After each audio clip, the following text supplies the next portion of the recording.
આગળ વાત કરીએ તો ખાતર જે ખેડૂતોને નથી મળતું, ખાતરના મુદ્દે લઈને કિસાન સંઘ દ્વારા બેઠક યોજવામાં આવી છે, જેને લઈને અત્યારે હાલ ચર્ચાઓ કરવામાં આવી રહી છે।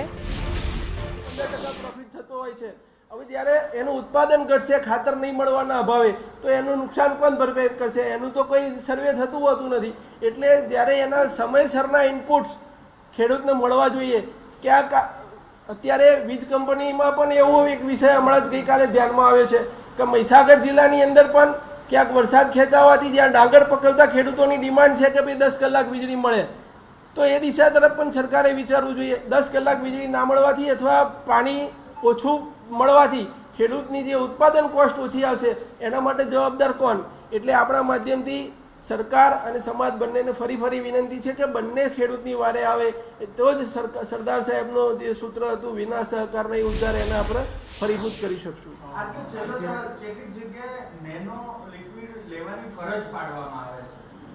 મેં કીધું એમ એ જ અગત્યની વાત છે। નેનો યુરિયા જે આપણને સાથે આપે છે, ખેડૂત હજુ એ વાતને સ્વીકારી શકતો નથી। એને ક્યાંક એને છાંટવાની પ્રક્રિયામાંથી પસાર થવું પડે છે, એને કોસ્ટ મોંઘી પડે છે। તો ક્યાંક ડ્રોન દીદી નામની યોજના પણ સરકાર ચલાવી રહી છે।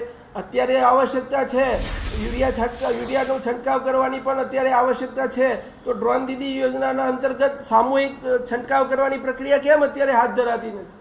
એ દિશા તરફ વિચાર કરીશું તો ઓટોમેટિક ખાતરની લાઈન ઓછી થશે।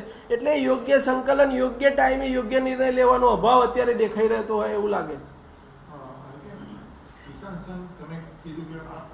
અનેકો વખત રજૂઆત કરી છે। આ રજૂઆત કિસાન સંઘ શું રજૂઆત જ કરશે કે પછી ખેડૂતો માટે કંઈક બીજું કરશે? મેં કીધું એમ રજૂઆત કરવા ભારતીય કિસાન સંઘની એક રીતિનીતિ છે કે પહેલાં વાત, મુલાકાત અને પછી જરૂરિયાત પડે ત્યારે કિસાન સંઘ આંદોલન કરતું હોય છે।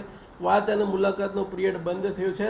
ક્યાંક હવે રોડ ઉપર આવવાનો પિરિયડ આગામી સમયની અંદર આવ્યો છે। ક્યાંક તાલુકા કક્ષાએ, ક્યાંક જિલ્લા કક્ષાએ, ક્યાંક કોઈના કોઈ કાર્યક્રમો જો આ સરકાર અને તંત્ર નહીં જાગે, આ કંપનીઓ જો આ ભાવ વધારો પાછો નહીં ખેંચે, આના અંતે કોઈ પોલિસી નહીં બને, તો કિસાન સંઘ એની જે રીતિનીતિ પ્રમાણેના કાર્યક્રમો આપશે।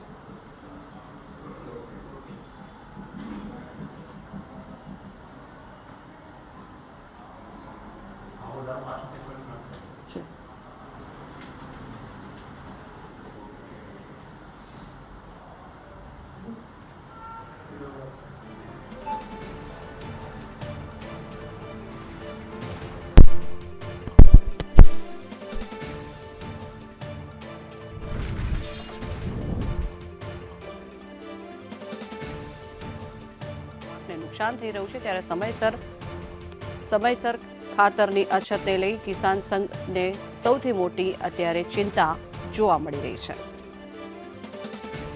રજૂઆતો કરવામાં આવી છે, છતાં પણ કોઈ પણ પ્રકારનું કોઈ નક્કર પરિણામ નથી આવતું।